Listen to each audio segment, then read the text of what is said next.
Okay, so let's get painting. Does everyone have your peony ready to go? Yes. Awesome. Okay, so I have a kneadable eraser, and what I like to do is just roll it across my page. I'm going to make sure that you can still see my pencil lines really well because I want you to be able to see what I'm doing. But really what we want to do with this peony is we want to start working on filling in petals that are apart from one another. So we allow the petals to dry quite well before we start working to the petals next to it. So with watercolor, as you know, the watercolor paint, it will be drawn into anything that's wet. So if we work on a petal that's next to one that's already wet, your watercolor is going to go wet on wet and seep in. And that's okay if that's the look that you're going for, but I really want to show you how we can paint a bit of depth, one petal at a time together, and I'll use my extra sheet here to swatch them. Okay, so what I like to do is, so first of all, because I'm right-handed, I tend to try to start left to right. However, this petal here in front is the petal that we see first and what you'll notice first when your piece is finished. So I sort of look to that as our guide. So what I like to do is start with a petal that's not that first one because we need a little bit of warm-up time. Normally, I would take my brush and I would work out some colors and I would just, again, get my muscles going and relax into the process of painting. So that might be a good tip for you if that's something that you want to do before you get started. So I think what I'll do is I'll start with this outer one here. And I'm imagining that as... Nicki, yeah? sorry, what brush are you using? Oh, so this is my number 4. So Okay. again, because the petals are a little bit smaller, I grabbed a number 4 to start. I do have a number 8. I don't know if I'll use it for this one, but and they're all round brushes. Yeah. I have a number 8, but I feel like it might be a bit too big, but I do have it handy. And then I'm using a 2/0 for any detail work that I'll be doing. Okay. Okay, so we may not be able to paint the entire peony together today. I'm going to try, but I don't want to rush it. I really want you to focus on a single petal at a time. All right, so let's get started. Okay, so we'll start with this one right here. I'm going to grab again that nice wash from my palette and then just filling in the shape using the tip of my brush to create a really nice sharp edge and following that edge as I push my watercolor down. So I'm really moving that petal of watercolor down my petal and creating a really nice wash.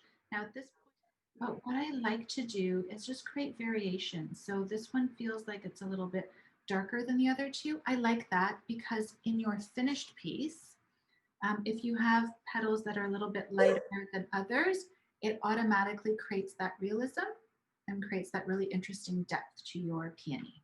Okay, so I like to rest my brush in the sort of the nook of my thumb and finger, and using the edge or the tip of my brush to just follow the edge of the petal. Okay, so just really carefully follow your edge, and if you go over, who cares? Doesn't matter. Just follow that edge. You can even turn your paper. I've got the camera stand in front of me, so I can't turn really well. But even turn your paper. Feel free to move it around so that it's comfortable for you. And then just pull that water using the side barrel of your brush. So pull it down because, again, I want the bottom of my petal to be nice and deep with this permanent rose and yellow mix. And just pulling it using the very tip of my brush, just pulling it down. So again, it's a little bit monotone, so I'm going to draw down that water, really start to see what the watercolor looks like, moving it around, creating a really nice natural highlight. And I may even go in with a second layer. So I'm going to load up my brush again and add a little bit more. So this is creating a glaze, what we're doing right now. Creating a glaze in watercolor means that we're just layering a layer of watercolor paint over the entire area and moving it around. So I am leaving the centerpiece here a little bit light. So I pulled that watercolor out because I want it to be a natural highlight. But I'm going to add a curve. So I want it to look like the petal has a bit of movement. Okay, so I'll grab just a tiny bit. I just loaded maybe the tip of my brush. I'm going to turn my page a little bit because I want the tip of my brush to line a really nice clean edge as I'm tracing this leaf, and making sure again I'm drawing that water ball or that puddle of paint down my leaf drawing.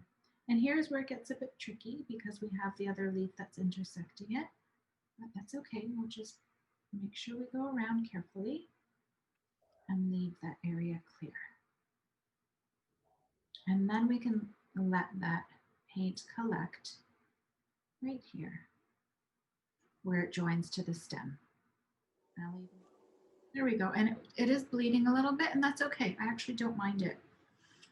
I think what we'll do is let's paint the stem too.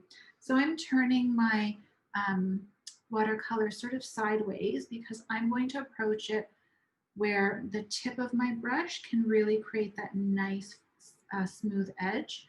So again, if you can work sideways, I'm just trying to make sure you can see here. There we go. If you can work sideways, turn your page, then you can really use that tip of your brush, I'm using the number 4, to follow the line of the stem. And don't worry about it being perfectly straight. It is more realistic if there are little wobbles and if your lines aren't perfectly smooth. So again, just encouraging that watercolor to move down the stem, and I'll show you how we can create some nice depth with that stem. Okay, so the stem is, again, it's monotone, so there isn't a lot of variation. What I'll do is I'll grab a tiny bit of that Payne's gray, mix it into my sap green, so it's a nice darker version. Test it out here, I can see that's nice and dark. And what I'll do, remember I said that the light was coming in from this side of the flower, sort of this way. So I'll make sure that I create a little bit of depth here where the stem sits underneath the leaf. And I will keep that shadow on this part of the stem here, just very slightly. Okay, so I think what we should do is let's do this petal and this petal. So we'll work on either side. My center petal here is quite dry. I don't know if yours is still wet or not, but I think if we worked on these outer ones, that would be really nice. So I want you to see what I did with this one here. So I want to create a little bit of depth here with this petal that hangs out because again, in nature, if there's shadows and light, this would be a little bit darker. Now my color, because again, I use palettes that aren't completely clean, I had a little bit of violet in that color mix, and I actually don't mind it. So again, if you wanted to paint this again and use colors that have a little bit more violet undertone, I think that would be really pretty. But let's go ahead and paint these, and you can see already like how different your painting will be each time. This one's definitely lighter because I spent quite a bit of time on this one yesterday creating layers, but I want us to paint this as much as we can before we finish our session today. And I actually quite like that it's really nice and light, and I let that watercolor dry naturally because there is quite nice variation with the way that the watercolor has dried. So we'll see what it looks like. We'll compare them all at the end, which is always fun. I actually like how there's a natural highlight that was created when I pulled down the watercolor. So I'm actually going to leave that, but I do want the edge to be a bit darker. So I'll grab a bit more of this permanent rose, and I'm just going to draw it along really lightly. So very little pressure on my brush, just following that edge. And I might even create a bit of depth here too. See how that looks.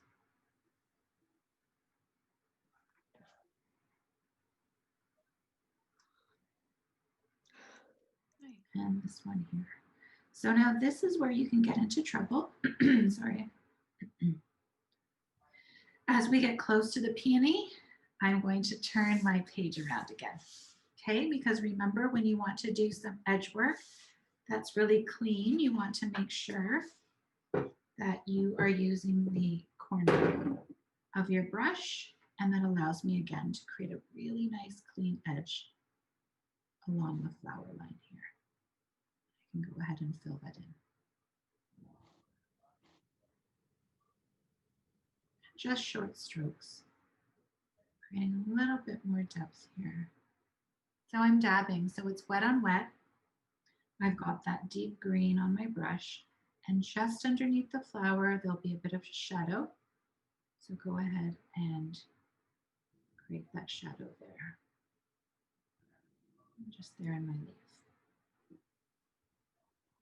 It's starting to come together. It's amazing. At one point, you just kind of look at your piece and think, oh, wow, I can really see the elements of the peony. Okay, so I can see that just naturally, I have a nice highlight there. I actually quite like that petal. So I'll go ahead and move to the next one. And I think I will turn my page upside down because I'm worried about putting my hand in the leaves that we just finished painting. So feel free to do the same. I'll go ahead and pick up a little bit more, and I think I'll add to this petal right here too. So at this point, just intuitively start working around your flower and bringing in each petal, creating a little bit of depth as you go.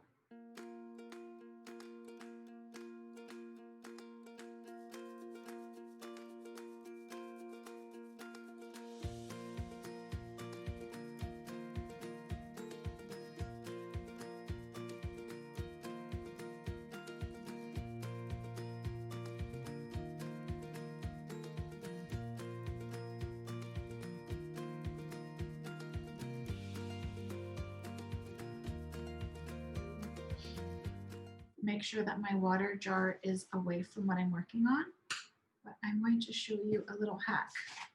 So can you guys see that drop of water there on my flower? Yeah. A little bit? Yeah. So I'm going to grab some paper towel and just really gently, I'm just going to touch the tip of the paper towel so that it pulls up a bit of that water. And that helps, but I will definitely get a water stain from it, but it might not be so bad actually. Interesting. So funny. So again, I feel like this fluid, so fluid watercolor paper, it's also cold press. I feel like the colors are definitely more vibrant on the fluid versus the Canson. So Canson's great because again, it's a good quality paper at a really good price. But as you're starting to really grow your confidence with your watercolor, play around with different quality paper and maybe use the Canson to practice on. And then if you're working on finished pieces, maybe this is something that you want to frame and gift. I feel like it would be a really nice one actually. So we'll send out an email for next month and I'll see you ladies in our group. And I'll Thank you. Yeah, next Thanks Thank a you lot. so much. pleasure. Okay, thank you. Enjoy. Thank you. Thank you. Bye, Thank you. everyone. Okay. Bye.